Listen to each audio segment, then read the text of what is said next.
pessoal, estou começando mais um vídeo aqui no meu canal. Como vocês podem ver pelo título, o tema hoje é monarquia. É uma coisa que eu já citei em alguns vídeos meus anteriores. É um dos assuntos que eu mais gosto de estudar, é uma coisa que eu adoro discutir, que eu mais gosto de conversar. Eu participo no WhatsApp de comunidades que visam o retorno da monarquia no Brasil. Eu já distribuí aqui na minha cidade panfletos visando a restauração da monarquia no Brasil. Já coloquei cartazes em parada de ônibus, em paredes na minha cidade, em postes, etc, etc, etc. Tudo visando a restauração da monarquia no nosso país. Eu montei aqui um roteirinho aqui para mim poder estar me guiando e vamos lá. Então vamos começar. Como que eu virei monarquista?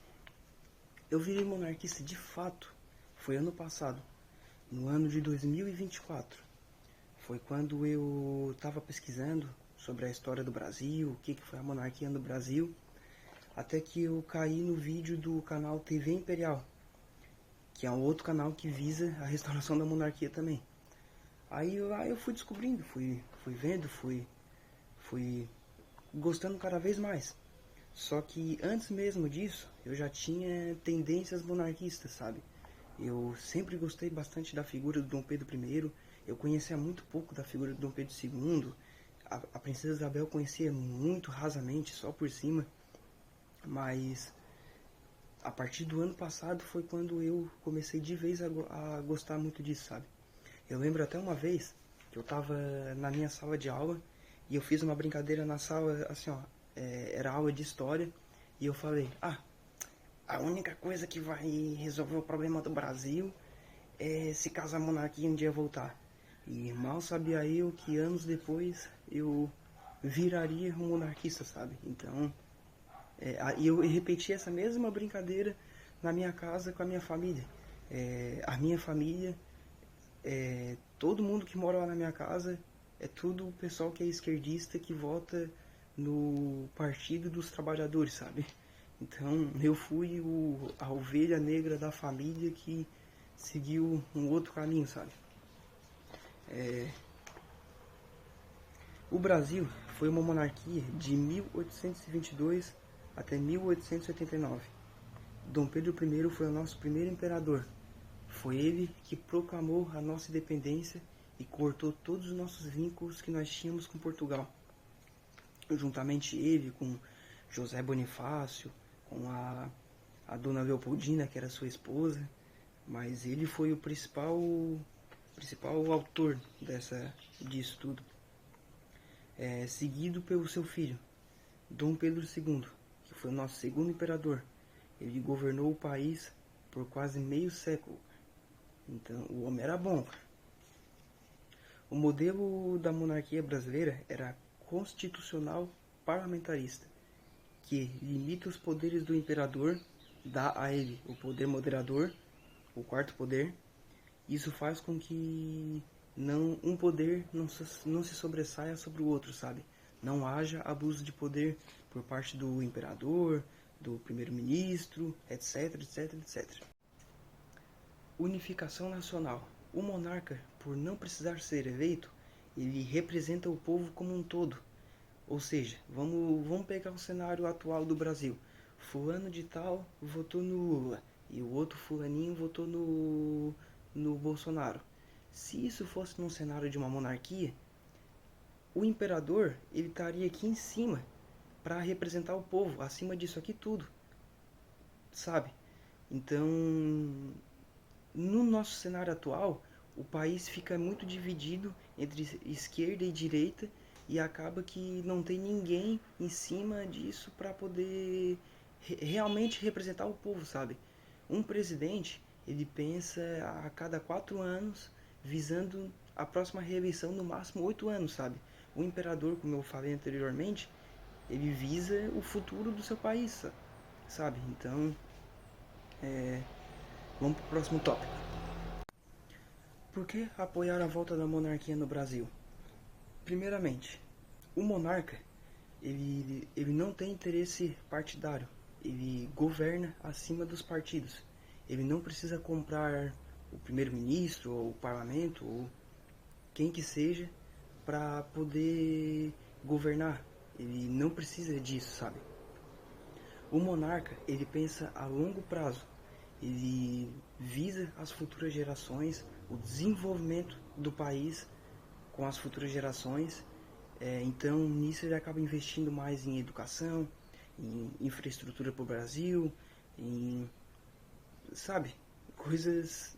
Esses foram os dois exemplos que veio na minha cabeça, mas ele investe no desenvolvimento da nação. Países monarquistas, eles, se vocês forem ver, eles têm menores índices de corrupção e índices muito altos de desenvolvimento. Pode ver, países, eu vou dar 5 exemplos. Tem a Suécia, tem o Reino Unido, tem, tem a Dinamarca, tem a Noruega, tem o Japão, sabe? Então, tem países monarquistas, pelos exemplos anteriores que eu dei, eles têm uma tendência muito maior a ser desenvolvidos, sabe?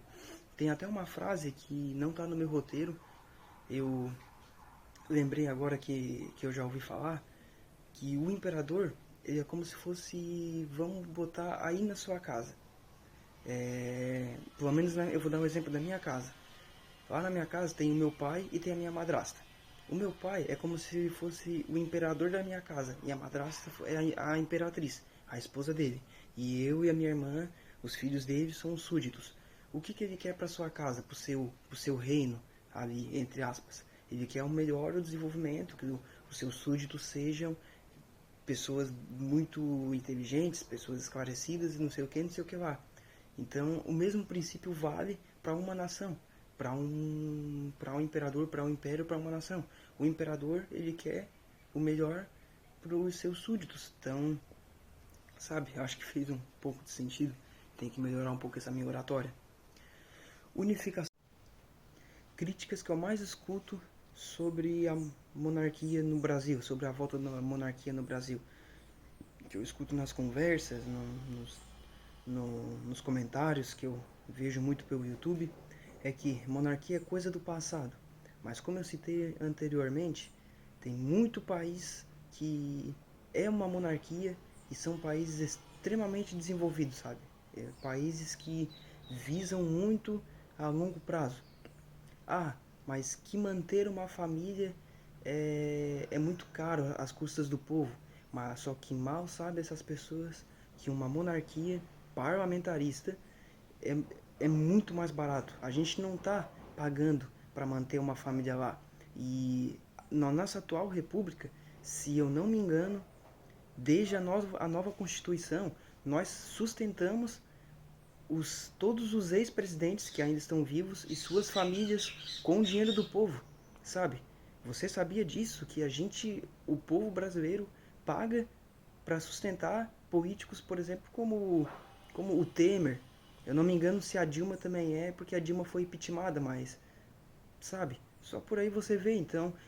E uma família imperial, no caso, se o Brasil fosse uma monarquia, a própria monarquia se pagaria. Por exemplo, como? Com o turismo. A monarquia é só ver lá na Grã-Bretanha como é que funciona. A própria monarquia ela atrai pessoas para ir visitar ela, para ir ver os seus palácios. A morte da quando a rainha Elizabeth morreu, pô, teve milhões de pessoas ao redor do mundo todo assistindo o velório da rainha. O velório da rainha, uma pessoa que ninguém nunca viu na vida, sabe? Muitas daquelas pessoas não era o chefe de estado nem do seu país, estava assistindo, sabe?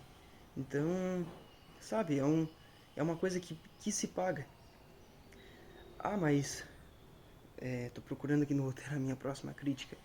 Ah, mas e a questão da escravidão, Alisson? Pô, para começo de história, quem aboliu a escravidão foi a monarquia, em 13 de maio de 1888. Foi a princesa Isabel que aboliu isso, então não tem sentido me falar que a monarquia voltando no Brasil vai voltar a ter escravidão. Não faz sentido, sabe? E outra, que Dom Pedro I, a família imperial, desde o começo do Brasil, na independência, foi tentado abolir a escravidão no dia da independência. Dom Pedro II repugnava esse mal, sabe? Ele mesmo dizia que esse era o maior mal do Brasil, a escravidão. Só que não foi abolida antes porque, infelizmente, a economia da época precisava disso, sabe? Se eles abolissem a escravidão antes, tinha grandes chances de dar uma guerra civil, como aconteceu nos Estados Unidos, ou de outras pessoas tentarem tomar o poder, e deu no que deu, sabe? Só foi abolir a monarquia que um ano depois deu nisso, sabe? Agora, para finalizar o vídeo, uma pergunta que eu deixo para vocês. A monarquia tinha diversos planos para o Brasil, para o futuro. Muitos desses planos foram abandonados no dia 15 de novembro de 1889. O golpe que implementou a República aqui no Brasil foi um negócio que já começou todo errado. Já foi planejado pelas mesmas pessoas que cometiam a escravidão aqui no Brasil. Se juntou com uma meia dúzia de ex-militares do exército. Ai, meu celular. Meu Deus do céu. Foi mal, pessoal. Erros técnicos. Foi contado um monte de mentiras no ouvido do Marechal Deodoro da Fonseca, falando que o Visconde de Ouro Preto, que iria assumir o cargo, foi alguma coisa assim, eu posso estar enganado, mas era uma pessoa que o Marechal não gostava, sabe? E na minha opinião ele foi bobo, foi trouxa de ter acreditado no negócio e não ter buscado entender minimamente o que estava acontecendo naquela ocasião. E a pergunta que eu deixo para vocês: vocês acham que a monarquia é a solução para o nosso país? Ou ela pode proporcionar um futuro melhor para o nosso país? E como vocês acham que estaria o nosso país se caso a monarquia nunca tivesse sido abolida? Ou se caso, sei lá, Dom Pedro II resistisse ao golpe, sabe? Oportunidade não faltou para ele resistir ao golpe, mas isso é assunto para um outro dia. Mas essa é a pergunta que eu deixo para vocês agora. Esse foi o vídeo. Se você gostou, eu peço que você deixe o seu like, que comente aqui embaixo caso eu cometi algum erro. Tô livre à discussão. E é isso aí, pessoal. Tamo junto. Ave Império do Brasil.